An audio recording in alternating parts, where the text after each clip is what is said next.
कल पहलगाम में हुई नृशंस घटना ने पूरे देश को, समूची मानवता को झकझोर कर रख दिया है। अनेक प्रश्न इस आतंकी घटना ने हमारे मनमानस पर छोड़े। पहला तो ये कि आम तौर पर हमारे देश में एक जुमला बोला जाता है, आतंकवाद का कोई धर्म नहीं होता। लेकिन हमें कोई बताए कि कल नाम पूछ कर हत्याएं की गई है, वस्त्र उतार कर आइडेंटिफाई करके कि वे हिंदू हैं इसलिए कत्ल किए गए हैं, और इसलिए कृपा करके अब इस देश में ये जुमला बंद होना चाहिए।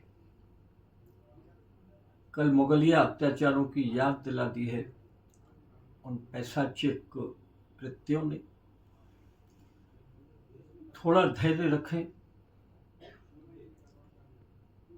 नरेंद्र मोदी जी का निजाम है, और आतंकवादियों को हम एक ही संदेश देना चाहेंगे कि बालाकोट तो बहुत छोटा हुआ था, कुछ और भी बड़ा होने वाला है। हिसाब ब्याज लगाकर चुकाया जाएगा, आतंकवाद से भी चुकाया जाएगा, आतंकवाद के पैरोकारों से भी चुकाया जाएगा, क्योंकि आतंकवादी तो बाहर से आए थे, मगर रास्ता दिखाने वाले कौन थे? इस सवाल का जवाब भी देश को देखने को मिलेगा। दूसरी बात मैं ये कहूंगा कि हो सकता है अमरनाथ यात्रा के पहले भय पैदा करने के लिए इतनी बड़ी घटना की हो, लेकिन मैं ये भी कहूंगा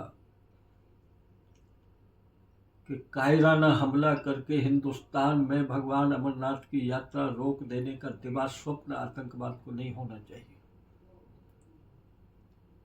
भगवान भोलेनाथ के यात्री पहले से भी बड़ी यात्रा करेंगे इस देश में, अमरनाथ जी की यात्रा। मैं एक बात और निवेदन करूंगा, भारत की सरकार से करूंगा, कि इस समय जो वक्फ बिल के विरोध में देश में रैलियां की जा रही हैं, कुछ रैलियां हो गई हैं, कुछ रैलियां होने वाली हैं, ये भारत में मजहबी जहर फैलाने का काम कर रही है, ये उन्माद पैदा कर रही है, ये परोक्ष रूप से आतंकवादियों का हौसला बढ़ा रही है। और इसलिए ऐसे माहौल में वक्फ बिल विरोधी जो रैलियां होने वाली हैं, जिनमें राजनीतिक जमातें भी शामिल हो रही हैं, इनको तत्काल रोका जाना चाहिए। जिन परिवारों ने अपने भाई बेटे खोए हैं, पति खोए हैं, बहनों ने, उन सब के प्रति हमारी बहुत गहरी संवेदना है। हम उनके दुख के घाव भर तो नहीं सकते हैं, लेकिन उन पुण्यात्माओं को वे ही आतंकवादी जाकर बताएंगे कि हमने जो कुछ किया था, भारत ने हमको उससे भी बड़ा दंड दे दिया है।